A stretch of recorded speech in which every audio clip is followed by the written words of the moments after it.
கீழக்கரை பகுதியில் தனியாக சென்ற பெண்ணை வனத்துறை அலுவலர் பாலியல் வல்லுறவுக்கு அழைத்ததாக கூறி பெண் மற்றும் உறவினர்கள் கீழக்கரை வனத்துறை அலுவலகத்தை முற்றுகையிட்டதால் பரபரப்பு ஏற்பட்டது. ராமநாதபுரத்தை அடுத்த கீழக்கரை பகுதியைச் சேர்ந்த வனத்துறை அலுவலர் செந்தில்குமார் இன்று காலை வழியாக வேலைக்கு சென்ற 40 வயது பெண்ணை மேலே அலுவலகத்துக்கு வருமாறு அழைத்ததாக தெரிகிறது. அந்த பெண் நின்று எதற்காக என்று கேட்டபோது அவர் பாலியல் வல்லுறவுக்கு வற்புறுத்தியதாக கூறப்படுகிறது. இதனால் அதிர்ந்து போன அந்த பெண் உடனடியாக வீட்டிற்கு ஓடி சென்று தனது கணவர் மற்றும் உறவினர்களிடம் தெரிவித்துள்ளார்.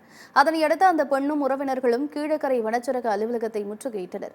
அதனால் வனத்துறை அலுவலர் செந்தில்குமார் உடனடியாக மேலே அலுவலகத்திற்குள் சென்று கதவை உட்புறமாக தாளிட்டுக் கொண்டார். இந்த சம்பவம் குறித்து கீழக்கரை காவல் நிலையத்துக்கு தெரிவித்ததும் போலீசார் அங்கு வந்து அவர்களிடம் பேச்சுவார்த்தை நடத்தி புகார் அளிக்க காவல் நிலையம் அழைத்து சென்றனர். வனத்துறை அலுவலர் செந்தில்குமாரிடம் போலீசார் விசாரணை நடத்தி வருகின்றனர்.